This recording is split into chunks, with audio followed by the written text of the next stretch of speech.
'అగత్య' 2 hours 10 minutes run టైమ్‌తో last week 'శబ్దం'తో పాటు థియేటర్స్‌లో రిలీజ్ అయింది. ఆ టైంలో బిజీగా ఉండడం వల్ల చూడడానికి అవ్వలేదు. ఇక ఇప్పటికి చూసా. ఇక చూసాక నాకైతే వన్ టైమ్ వాచబుల్ అనిపించిందండి. సినిమా టెంప్లేట్ అండ్ స్టోరీ చాలా Tamil and Telugu horror film స్టైల్‌లోనే ఉంది. కానీ ఈ సినిమాలో rich visuals, special effects, performances ఏవైతే ఉన్నాయో ఖచ్చితంగా వాటి కోసం చూడొచ్చు.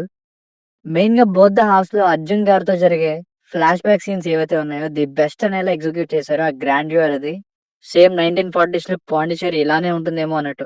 కానీ మిగతా ఈ out of flashback portions like horror scenes, heroine role, songs, forced mother sentiment, logics ఇవి పెద్దగా వర్కౌట్ అవ్వలేదు. సో, ఈ ఫ్లాష్ బ్యాక్ పోర్షన్స్ కోసం తప్పకుండా ఒకసారి మూవీ చూడొచ్చు.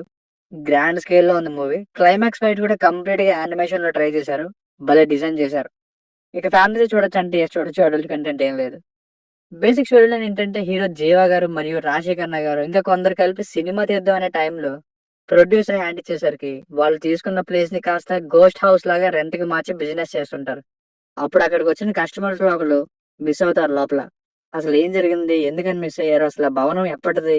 ఏం జరిగిందన్నది స్టోరీ. Plus points.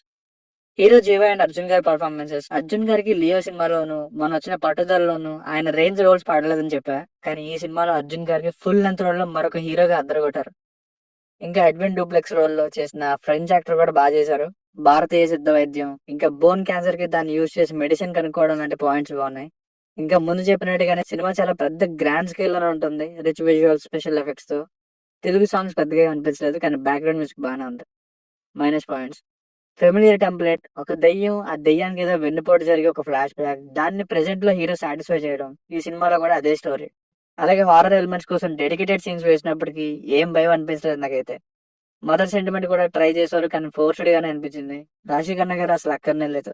ఆయుర్వేదం అని చెప్తూనే ఎలాగో మనకి ఐడియా ఉండదనేమో ఏవి పడితే చూపించారు. 'మహామృత్యుంజయ్' అంటూ ఇది కూడా ప్రొసీడ్ అవ్వబోయారు. కొన్ని చోట్ల వీఎఫ్ఎక్స్ ఫేక్ షాట్స్ అని తెలిసిపోతుంది. సో, ఫైనల్‌గా మూవీ వర్డిక్ట్ ఏంటంటే రిచ్ విజువల్స్‌తో 1940స్‌లో జరిగే ఫ్లాష్ బ్యాక్ పోర్షన్స్, అలాగే మూవీలోని స్పెషల్ ఎఫెక్ట్స్ కోసం ఒకసారి చూడొచ్చు. Watchable for flash back portions and special effects. దీనికి రేటింగ్ వచ్చేసి ఇది నా ఒపీనియన్ 2.75/5.